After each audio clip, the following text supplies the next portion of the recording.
Hello guys, நான் உங்க ID நேற்று இன்ஸ்டாகிராமில் ஒரு போஸ்ட் பார்த்தேன். ஒரு சிஎஸ்கே ஃபேன்ஸ் மேட்ச் வந்து சூப்பரா போச்சு. ஒரு ஆர்சிபி ஃபேன்ஸ். அதுக்கு நான் ஒரு கமெண்ட் போட்டேன். சீட் பண்ணி 2 வருஷம் பேனலாம் நீங்களாம் ஆர்சிபி மேலே வைத்துட்டீங்க அப்படின்னு.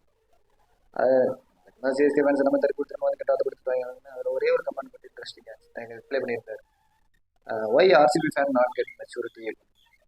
அப்போ தான் எனக்கு ஒரே சொன்னேன், ஆர்சிபி ஃபேன்ஸ்க்கு மெச்சூரிட்டி இல்லையா, சிஎஸ்கே ஃபேன்ஸுக்கு மெச்சூரிட்டி இல்லையா? ஓ, 16 வருஷமா ஆர்சிபி கப்பே அடிக்கிறேன்.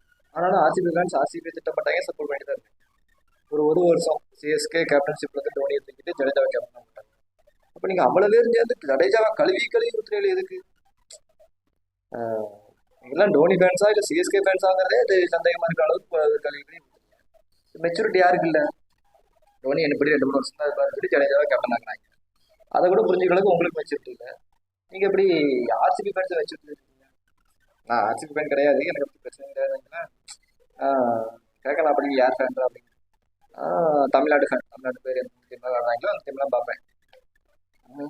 ரெண்டு விஷயம், இப்போ உங்களுக்கு வீடியோ காட்டுறாங்க பார்த்துக்கலாம். நீ என்ன செஞ்ச? கூட இருந்த குமார்னு கேட்டு பாரு, எல்லாருக்கும் தெரியும். பார்த்தீங்களா? இப்போ அடிச்சது விஎம் பண்ணிடும். நீங்க இன்ஸ்டாகிராம் என்ன மீன் போடுவீங்க? தலை தலை தலை அடிச்சாலும் தோனி, அவ்வளோத்துக்கு காரணம் தோனி. எல்லாத்துக்கும் தோனி தோனிட்டு மீம்ஸ் போட்டு நீங்க சொல்லிடுறீங்க, யாருக்கு மெச்சூரிட்டி இல்லைங்க? இன்னொரு விஷயம் பார்த்தேன். ஒரு தற்கூரி எக்ஸாம் ஹாலில் உட்காந்துட்டு அவ்வளோ பேப்பருக்கு தலை தலை தலைன்னு பேர் எடுத்துருக்கான். இது தலைன்னு பேர் இருந்தாலும் அந்த தோனி வந்து உனக்கு எக்ஸாம் எழுத கூடாது. இல்லை இல்லை, அப்புறம் என்ன இது பேர் என்ன? மெச்சூரிட்டியே இல்லை, தற்கூரி தனம் தானே. அப்படி ஒரு தற்கூரி எழுதிட்டான், சரி அது 2வது விஷயம். அவன் ஏதோ கிரிக்கெட் எழுதிட்டானீங்க, அதையும் இன்ஸ்டாகிராம் மீன் போட்டு கெத்து கடித்தானே எழுதினீங்க. யார் தற்கூரி? ஐயோ ஐயோ, ரொம்ப கஷ்டம்தான். சரி, கடைசி ஒரு மீன் காட்டுறேன், அதையும் பார்த்துட்டு கமெண்ட் போட்டு போங்க.